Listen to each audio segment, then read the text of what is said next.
El Señor les bendiga a todos y a todas en este día. Que Dios derrame muchas bendiciones sobre ustedes. Que el Señor los ilumine. Que los bendiga, que les dé sabiduría, inteligencia, conocimiento para poder entender y comprender la enseñanza, la meditación o la reflexión del día de hoy. Y que nosotros podamos también agradar al Señor en todo, obedeciendo su palabra, aprendiendo para poner en práctica lo aprendido. Eso es lo más importante, que nosotros aprendamos doctrina y la pongamos en práctica para agradar a nuestro Dios.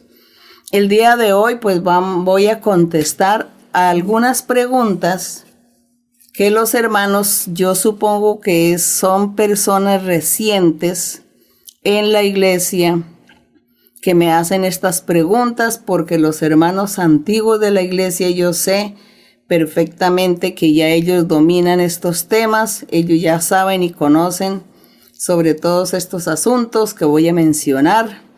Así que doy respuesta, como dije antes, a las personas que son recientes y me han hecho las preguntas. Y en la primera pregunta, alguien me dice, es necesario decir, nos vemos mañana si Dios quiere. Creo que lo que me preguntan es que si tenemos que estar mencionando a Dios en ese asunto, en ese anhelo o en ese deseo que yo voy a hacer mañana. Entonces, que si yo debo decir o puedo decir, o que es bueno o malo decir si Dios quiere. Si nosotros tenemos negocios, si nosotros tenemos viajes, compromisos importantes en la vida, anhelos en la vida, deseos de muchas cosas grandes en la vida, pues para todo sí realmente nosotros tenemos que mencionar que si es la voluntad de Dios, nosotros podremos viajar o podremos negociar, o que mañana nos vemos mañana para realizar tal negocio o para presentarnos en una reunión o en un proyecto, bueno, lo que sea. Pues está muy bien, es correcto decir si Dios me lo permite, porque pues uno no sabe lo que le ha de acontecer. Entonces, pues yo pienso que a manera de respeto y a manera de resaltar a nuestro Dios, que la voluntad de Dios está por encima de todo, pues sí, nosotros decimos, si es la voluntad del Señor, o si Dios me lo permite, viajaré a esa ciudad, o si Dios me permite, yo quiero realizar tal negocio, quiero vender la casa o comprar una casa, y luego hacer un negocio, y luego hacer esto o aquello, pues todo esto, si Dios lo permite. Es eso, con reverencia, confiando en Dios, poniendo a Dios en primer lugar. No es que para cualquier cosa que no tiene sentido estemos nombrando a Dios en cosas simples o sencillas. Todo es de acuerdo a la madurez también de la persona, a su forma de entender y de pensar o de comprender las cosas. Otra pregunta. Dice que si se debe orar antes de las comidas. Seguramente estas personas han visto en algunos lugares, algunas familias o grupos o personas que antes de cada comida o antes de tomarse un café o tomar un jugo, bueno, lo que sea, están orando. Todos están orando antes de. Pues entraríamos como a la exageración. Yo opino que no seamos exagerados. Hagamos nuestra oración cotidiana, nuestra oración diaria, cotidiana. Y en esa oración le damos gracias a Dios por todo lo que nos va a dar en ese día o nos ha dado en ese día. Y que Dios nos guarde y nos proteja del mal, de los peligros, que nos guarde de brujerías, de hechicerías. Entonces, en nuestra oración cotidiana le pedimos al Señor muchas cosas para nuestro nuestro diario vivir o nuestra vida cotidiana. Así que me parece a mí que no sería tan necesario estar orando antes de cada comida o antes de tomarse un café o un jugo, porque pues hay mucha gente que trabaja, estudia, viajan, están en muchos lugares, en muchos sitios donde tienen que entrar a comer y entonces está orando, pues los demás se van a burlar y se van a reír de él. Es mejor que nosotros nos dirijamos delante del Señor de una forma discreta, privada, que es mejor, así a Dios le agrada que nosotros seamos sabios y prudentes en todo. Otra pregunta. Dice, en nuestra iglesia, supongo es la Iglesia Ministerial de Jesucristo Internacional, porque no me especificaron bien, dice, en nuestra iglesia se hacen vigilias. Bueno, las vigilias, yo me acuerdo que al principio cuando la iglesia inició, nosotros hacíamos vigilia los sábados, orábamos 4 o 6 personas y después ya aumentó la vigilia, ya llegamos a congregarnos como unas 20, unas 30 personas en las vigilias. Orábamos porque la iglesia no había iniciado y no se hacían los cultos, no había cultos diariamente. Y entonces por eso dedicábamos el día sábado para orar por la noche, para buscar a Dios, buscar los dones espirituales, buscar lo espiritual, en fin. Lo hacíamos. Cuando ya la iglesia creció y comienza la iglesia a tener su crecimiento y comenzaron las reuniones, la congregación todas las noches, entonces se suspendieron las vigilias porque para eso todas las noches está la puerta abierta de los templos para que la gente vaya a orar, a alabar al Señor. Entonces yo pienso que eso es suficiente y ya no se necesita hacer la vigilia. En los días de alabanza, cuando la gente saca el tiempo para ir a la iglesia, al templo, entonces buscan el Espíritu Santo y buscan los dones. Por eso es que se suspendieron las vigilias. También hay otra pregunta, que si una persona no puede profetizar si no ha recibido el Espíritu Santo. Efectivamente, si no ha recibido el Espíritu Santo, cuya evidencia es hablar en otras lenguas o en otros idiomas o en otros dialectos. Esa es la evidencia, que hable en otras lenguas, en otro idioma. A eso se le llama recibir el bautismo con el Espíritu Santo. Entonces la persona, si no ha recibido el bautismo con el Espíritu Santo, no puede profetizar porque la profecía se desarrolla, se desata es después de recibir el bautismo con el Espíritu Santo. Esa es la evidencia. Entonces una persona, si ahí usted ve, conoce gente que no habla en lengua, no han recibido el Espíritu Santo y usted los ve por ahí hablando lenguas y haciendo muchos ademanes y muchos gemidos y muchas cosas sobrenaturales y cosas que no son normales, hay que tener mucho cuidado porque también pueden presentarse en que espíritus malos, espíritus engañosos vengan a engañar a la persona. Y la persona cree que es Dios, que es el Espíritu Santo y son espíritus malos. Así que en esto hay que ser muy cuidadoso. De acuerdo a las obras de cada persona, asimismo se conoce la persona como es. Decía el Señor Jesucristo que el árbol bueno da frutos buenos y el árbol malo da frutos malos. Que el árbol bueno no puede dar frutos malos. O el árbol malo no puede dar frutos buenos. Dice, por sus frutos los conoceréis. Así que cada persona que esté hablando en lenguas hay que mirar sus frutos, hay que mirar su testimonio, su ejemplo. Si es una persona cuerda, que sabe razonar y sabe la doctrina, tiene el conocimiento del Señor y verdaderamente mirar que esas lenguas o eso que está hablando sea algo de Dios. Pero en este caso es la profecía, que de pronto esta persona puede resultar profetizando y es un espíritu engañoso, entonces que lo ha poseído, porque esa persona no ha recibido el Espíritu Santo. Entonces esto es asunto más bien de que ustedes hablen con sus predicadores. Hablen con las personas antiguas de la iglesia, gente que profetiza, gente que es madura, que saben y tienen conocimiento en la iglesia y que les enseñen. Y ustedes tengan mucho cuidado, no se dejen engañar del diablo. Pregunten siempre porque el diablo está ahí listo a engañar a la gente. Cualquier cosa que usted sienta o viva o cualquier experiencia anormal que usted crea, es bueno que usted pregunte a sus pastores, a los predicadores les pregunte. O bueno, pues también de pronto me escriben y me cuentan para yo orientarles. Hay otra pregunta. que si se pueden recibir los dones espirituales a través de profecía e imposición de manos.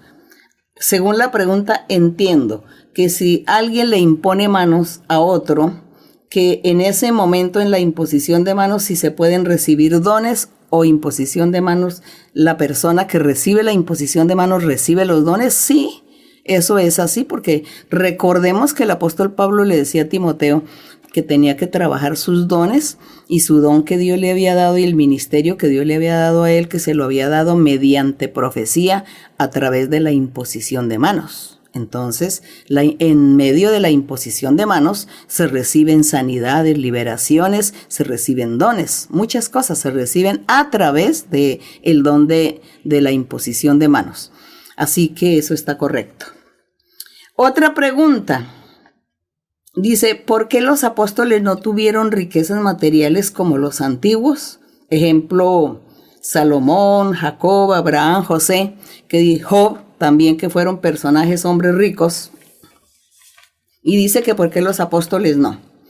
Tengamos en cuenta que en la antigüedad las bendiciones que Dios daba eran materiales. El que tuviera más bendiciones, más riqueza, era la persona que sobresalía, y se decía que era importante porque estaba agradando a Dios en todo, como el caso de Abraham. Entonces Dios bendijo a Abraham, Dios lo bendijo y lo enriqueció. Dios bendijo a Job y lo enriqueció, y dice que ellos eran hombres de Dios. Dios bendijo a Salomón, al rey Salomón, y lo llenó de riquezas más que a mucha gente.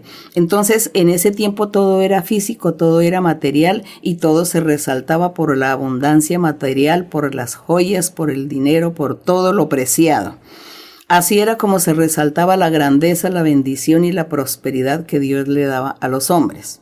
Luego, en el Evangelio de nuestro Señor Jesucristo, como es espiritual ya son las cosas espirituales, y el Señor Jesucristo entonces ya enseñó que ya no era tanto la abundancia material, y que la gente no se preocupara tanto por buscar la abundancia material ni por hacerse rico, sino que buscara la riqueza espiritual, que era la mejor, que buscara la vida eterna, la vida espiritual, que eso era mejor que no las demás riquezas físicas y materiales de la vida, que al fin y al cabo eso no condujo a nada bueno.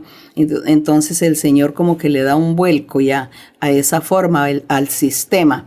Así que el Señor ya comenzó a decir, no, es mejor que usted sea rico espiritualmente, que usted sea rico, pero que su riqueza esté en la vida eterna, no en este mundo. Entonces, por eso es que los apóstoles, cuando comienzan a predicar el Evangelio, pues el Señor les no demostró al mundo la importancia de los apóstoles con sus riquezas materiales físicas, sino que le mostró al mundo que los apóstoles eran seres importantes con una riqueza espiritual, es decir, los dones, los prodigios, los milagros que Dios hacía a través de ellos. Esa era la importancia, la riqueza espiritual. Por lo demás, el Señor decía, no se preocupen, que a usted no les va a faltar nada, así como los pajaritos, como las aves, que ellos no trabajan y Dios no les falta con su comida. Asimismo a ustedes, Dios nunca les va a faltar a usted con lo necesario, pero eso sí, busquen la riqueza espiritual, que es la importante, porque en la antigüedad todos tenían riqueza material, pero no tenían la vida eterna, y hubo un error, un fallo en esa etapa de aquel tiempo en que nadie se salvó. Y las riquezas no salvaron a la gente. Hoy, entonces, nuestras riquezas es nuestra vida espiritual, los dones, los valores, las cualidades y las virtudes espirituales. Eso es lo que vale hoy. Eso es más rico o más importante que cualquier millones o muchos millones de dinero o de joyas o de lo que sea en el mundo. Entonces la riqueza espiritual, esa es la diferencia. Por eso el Señor hoy no es que sea pecado tener riqueza, sino que Dios dice, no pongas el corazón en las riquezas físicas materiales, pon el corazón en la riqueza espiritual. Eso es lo que vale, porque eso te dará vida eterna. Bueno, hay otra pregunta que me hacen, y eso es un joven que me escribe y me hace unas preguntas. Dice que si es malo, que si eso es pecado, que Dios cómo ve, por ejemplo, ir a plazas de toros, a la plaza de toros allá de España, a las corridas de toros, lo que llaman, Bueno, yo diría, pobrecitos los toros, pobrecitos los animales. ¿Saben que yo no iría a eso? A mí me da nervios y angustia y me da pesar con el animal. No voy allá. Pero la Biblia no habla de eso. Pero nosotros mismos por conciencia nos damos cuenta que eso no es bonito. ¿A usted le parece bonito que estén allá en esos corridos de toros ahí que llegan y le entierran una espada al pobre animalito y se ponen a jugar con el animalito y el animal sangrando y no, eso no, yo no soy capaz de mirar eso.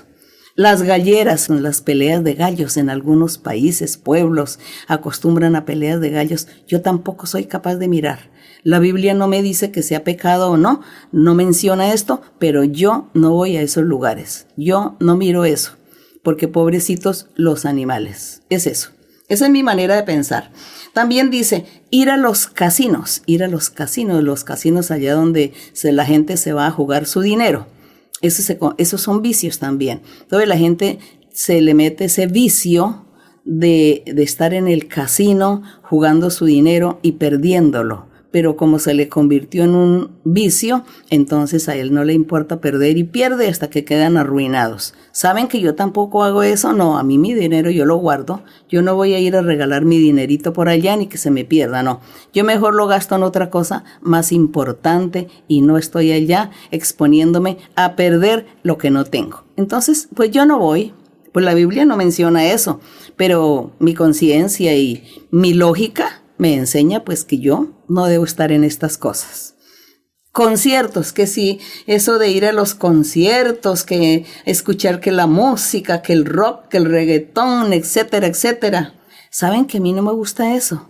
No, eso a mí no me gusta. Ir por allá a todos esos lugares, por allá donde hay muchos tumultos de gente, donde hay tantos peligros.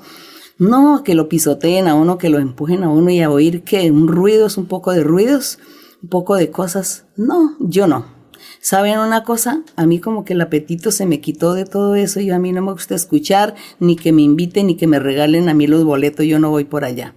Estaría más tranquila escuchando una música clásica, suave, una música de violín, bueno, de alguna orquesta, algún vals. Bueno, escuchando hay otra clase de música tan bonita para el alma o para el espíritu, para animarse uno, oír, ver la naturaleza, contemplar el mar, contemplar lagos, los árboles, el viento, las flores. Hay tantas cosas tan hermosas que eso sí me llama la atención.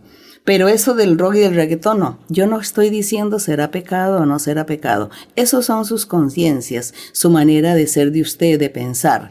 Yo por lo menos cuando conocí al Señor, cuando conocí la Biblia, me ha dado deseos, es más bien de conocer más de Dios y de agradar a Dios y de hacer cosas sanas, cosas que no vayan a mover o a incomodar mi espíritu, mi conciencia. Eso es lo que yo hago. Así que yo no les voy a prohibir a ustedes, ni tampoco les voy a aplaudir, solamente sus conciencias y los gustos de cada persona. Pero como a mí me interesa tanto buscar lo del Señor y buscar lo espiritual, agradar al Señor, hacer otras cosas más bonitas, entonces yo me aparto de todo eso y no me da deseos ni apetito de estar en esos lugares ni oír esa clase de música. Muy bien, es que estas son mis maneras de pensar y de lo que yo siento también, porque realmente pues en la Biblia nos habla es que nosotros nos apartemos de tantas cosas que pueden perjudicar nuestra vida espiritual o pueden perjudicar y dañar nuestra paz espiritual, nuestra paz interior y que nos apartemos de eso. Y realmente que todas estas cosas, pues eso sería lo único que harían, apartarnos a nosotros de tener más bien ese fervor y esa alegría y ese gozo de estar en el Señor y más bien de cantarle al Señor, de alabar al Señor, que eso sería lo mejor. Bien, la última pregunta dice, la iglesia, entiendo yo que nuestra iglesia ministerial de Jesucristo Internacional, dice la iglesia cómo ve los acuerdos matrimoniales. Es decir, eso de separación de bienes, entiendo yo, separación de bienes, que la gente se casa y que hacen separación de bienes para que ella tenga sus bienes materiales que heredó de sus padres, de su familia, o bienes materiales que formó una gran fortuna durante su vida y tiene sus empresas, su trabajo, sus industrias, o él también de pronto tiene herencia de sus padres o tiene su empresa donde tiene su dinero, su trabajo, su esfuerzo. Entonces luego resuelve casarse, tener pues una compañera, ¿no? Tener una pareja. Entonces que ellos hagan estos acuerdos. La Biblia no menciona nada de estas cosas, si será malo, si será bueno. Yo pienso que la gente debe ponerse de acuerdo y cada uno ha luchado su trabajo en la vida, pues cada uno disfrute de su trabajo que ha luchado, que ha trabajado, que ha logrado en la vida. Y trabaje y tenga lo suyo y que nadie venga a robarle ni a quitarle lo suyo. Entonces, si usted es una mujer ya adulta que ya tuvo sus hijos y que ya tuvo su matrimonio y que tuvo sus hijos y que después quedó viuda o se divorció, no sea hombre o mujer, y después entonces encontró una pareja, pero resulta que había amasado una fortuna en su vida por causa de su esposo o su esposa, el primero que tuvo, la primera que tuvo, o que fue una herencia de su familia, bien sea el hombre o la mujer.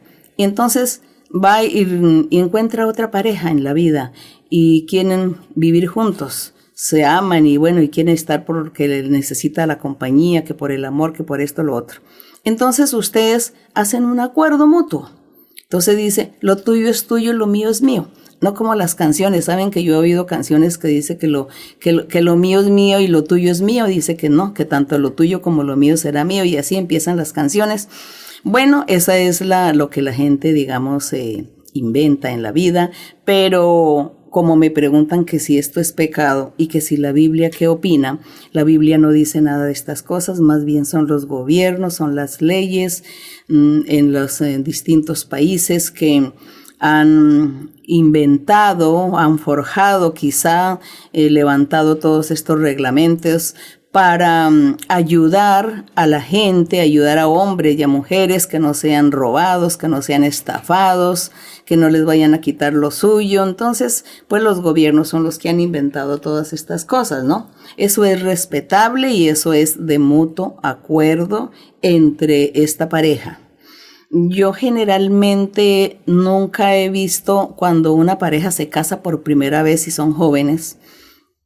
Los jóvenes que se casan por primera vez, como ellos la mayoría no tienen fortunas, entonces ellos no piensan en estos acuerdos. Ellos solamente piensan que están enamorados y que se van a casar y que van a formar un hogar. Entonces ellos se casan, forman su hogar, tienen sus hijos y la fortuna que amasan ahí en adelante, pues es de los dos.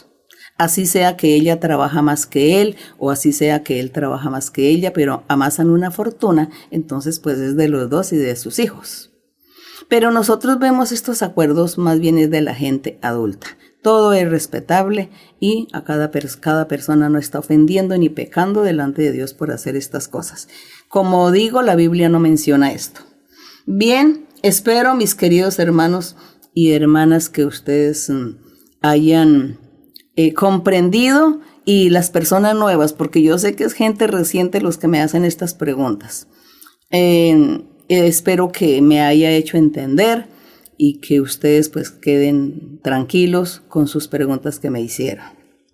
Y para agradar ahora al Señor, para alabar a nuestro Dios, vamos a abrir la Biblia en Primera de Timoteo, capítulo 3, Primera de Timoteo, capítulo 3, en el verso 14.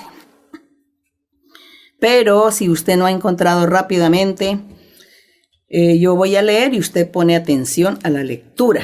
Primera de Timoteo 3:14, esto ya lo hacemos para darle la honra y la gloria a nuestro Dios.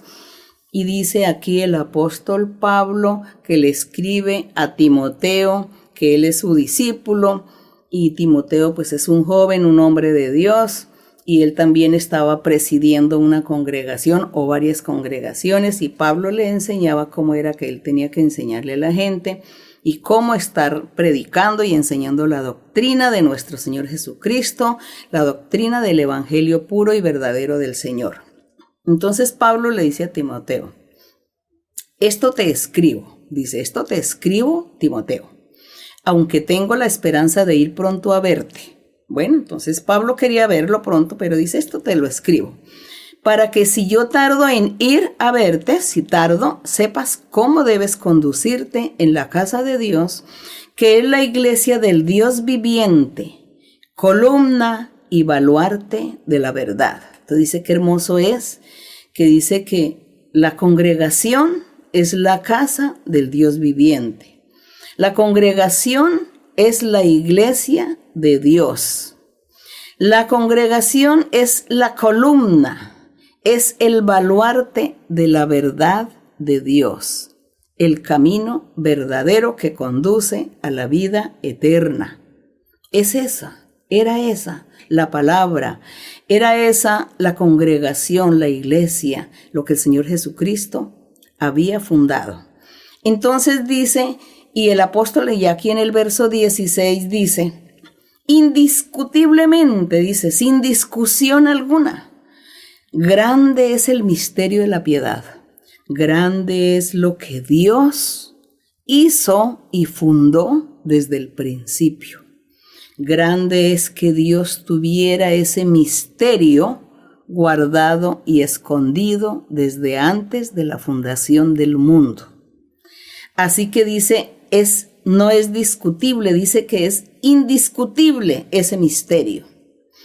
Que ese es un misterio. Dice que Dios fue manifestado en carne, un misterio grande. Dios manifestado en carne. ¡Qué misterio tan grande! ¿Cómo es posible que Dios se convirtió en un hombre, en un ser humano? Eso es un misterio grande, difícil de entender, difícil de creer y de aceptar. Pero un misterio fue. También dice que es un misterio que Dios fue justificado en el Espíritu. Es decir, que el Espíritu de Dios siempre estuvo hablando por boca de todos los profetas, diciendo que nuestro Dios se estaría convirtiendo en ser humano, vendría a la tierra y estaría con los hombres. Gran misterio es ese. Y también dice que gran misterio es que Él fue visto de los ángeles. Este misterio escondido, refiriéndose a Dios cuando se convirtió en un hombre, en un ser humano, llamado Jesús de Nazaret. Y dice que ese ser humano llamado Jesús de Nazaret es un misterio muy grande y que fue visto de los ángeles. Los ángeles le servían, los ángeles estaban constantemente al lado de él, sirviéndole de día y de noche, sirviéndole en espíritu y también sirviéndole en persona como humano que él estaba comportándose en ese tiempo. ¡Qué misterio tan grande! También dice que fue predicado a los gentiles, después que al principio Dios había levantado un pueblo que era el pueblo de Israel, y Dios solamente tenía ojos para el pueblo de Israel y solo tenía promesas para el pueblo de Israel. Entonces dice que también fue predicado a los gentiles, a las demás naciones, y a eso también se le dice que eso es un gran misterio escondido. Y dice que fue creído en el mundo. Dios, cuando se hizo hombre en la persona del Señor Jesucristo, fue creído también en el mundo. Mucha gente creyó en él. Muchos de los judíos del pueblo de Israel creyó en él, y también todos los gentiles han creído en él y creerán en él siempre. Y que también fue recibido arriba en gloria.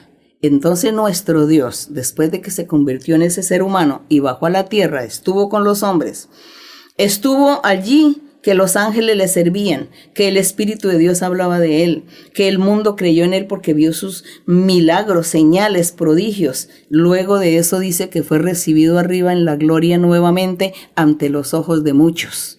Eso es el misterio escondido, ese es el misterio de la piedad, del piadoso, del pío, del que hizo obras y cosas buenas. Nuestro Dios se hizo hombre. Qué misterio tan grande, y la honra y la gloria sea para nuestro Dios. Engrandecemos al Señor y le damos la honra. Y le pedimos a nuestro Dios, vamos a orar, vamos a pedirle a nuestro Dios que nosotros podamos valorarlo, que podamos amarlo, respetarlo, adorar al Señor, venerar a nuestro Dios. Cuán grande es Él, cuán misericordioso es nuestro Dios. Él es el santo, el poderoso. Él se humilló haciéndose un hombre común y corriente. Estuvo con los hombres, estuvo en la tierra y se manifestó. Y los apóstoles, los primitivos, vieron su gloria y fueron testigos porque vieron con sus ojos materiales físicos la presencia de este ser misterioso, de este misterio de la piedad. Sí, Padre Santo, porque todas estas cosas pasaron en aquel tiempo. Y nosotros hoy también te vemos con nuestros ojos espirituales. Te sentimos en nuestro corazón, te sentimos en nuestra vida, Señor. Gracias, Padre mío, gracias, Señor, por este misterio escondido. Gracias, Señor, por tu misericordia, tu palabra, tus promesas y por el cumplimiento de las mismas. Gracias, eterno Dios, porque estamos delante de tu presencia, somos escogidos, somos privilegiados, mi Señor. Ayúdanos a seguir adelante, danos nuevas fuerzas y ayúdanos a ser firmes y seguros para estar andando en tu camino, en este camino de la perfección. Alabar tu nombre, glorificarte y honrarte porque tú eres digno. Gracias, bendito Dios. Mi Padre, como tú eres amor y como tú eres misericordia, te pido en este momento que extiendas tu mano poderosa, que hagas milagros y señales, Señor, para aquellas personas que están enfermas. Mira, Padre Santo, que han muerto muchos hombres y muchas mujeres conocedores de tu palabra. Han muerto muchas personas de la iglesia. Padre Santo, no sé, mi Señor, esta es tu voluntad, seguramente, esta es tu voluntad, Padre, pero lo que yo no entiendo, mi Señor, ¿por qué, mi Señor, no les diste otra oportunidad de vida? ¿Por qué no les diste la oportunidad para que ellos te sigan y te sirvan con los dones espirituales, mi Señor? Solamente es tu voluntad y es respetable, Padre Santo. Pero te pido, Señor, que tengas misericordia, Señor, también de sus familias que han quedado tristes y desolados por la pérdida de sus seres queridos. Dales una oportunidad de vida, mi Señor, y ayúdales para que ellos, Señor, se arrepientan, cambien y vuelvan al camino y hagan tu voluntad y te obedezcan. Padre mío, en el nombre glorioso de Jesucristo, tu Hijo amado, te lo pido, mi Señor. Ten misericordia, Señor. Escucha la oración de los afligidos, de los enfermos, de los que están tristes, de los que están llorando, de los que tienen su corazón triste y amargado por sus seres queridos que han muerto. Padre mío, ten misericordia, Señor. Ten misericordia, eterno Dios. Guíanos, oriéntanos, enséñanos, Señor. Muéstranos, Señor, tu verdad, tu camino y ayúdanos a seguir por él. Ayúdanos a ser firmes y a trabajar en tu viña y a servirte, mi Padre. Ayúdanos, Señor, porque si vivimos en la vida, que la vivamos para servirte. Sí, mi Padre. También, Señor, te pido que tú libertes a aquellos que son esclavos del diablo, de brujería, de hechicerías, de maldiciones. Liberta a cada uno, mi Señor, extiende tu mano poderosa, limpia, liberta y bendice, Padre. En el nombre glorioso de Jesucristo te lo pido, mi Señor. Ten misericordia, Señor. Ayúdanos, Padre, en el nombre de Cristo Jesús. Gloria al Padre, gloria al Hijo, gloria al Espíritu Santo, desde ahora y para siempre. Amén, aleluya, gloria a nuestro Dios. Cantarle al Señor el coro 33 que dice, líbrate de la ira que vendrá. Tenemos la ira de nuestro Dios. El Señor está enojado y el Señor ha estado castigando a muchos. Por eso vamos a estar cantando este coro que nos hace una invitación al arrepentimiento para seguir a nuestro Dios. Líbrate de la ira que vendrá. Líbrate de la ira que vendrá. Cristo les dice a hombres y mujeres que todo el que creyere la salvación tendrá. Cristo les dice a hombres y mujeres que todo el que creyere la salvación tendrá. Líbrate de la ira que vendrá. Líbrate de la ira que vendrá. Cristo les dice a hombres y mujeres que todo el que creyere la salvación tendrá. Cristo les dice a hombres y mujeres que todo el que creyere la salvación tendrá. Bendito y alabado el Señor. Muchas gracias, hermanos. Esperamos que esta reflexión haya llegado a nuestra vida y que nosotros nos pongamos al día con el Señor. Le pidamos perdón al Señor, reflexionemos, nos corrijamos y que sirvamos a nuestro Dios con alegría para que nuestro Dios nos bendiga también y escuche nuestros lamentos, nuestras oraciones, y el Señor quite nuestras tristezas y seque nuestras lágrimas también. Que mi Dios los bendiga, los amo con todo mi corazón. Hasta pronto.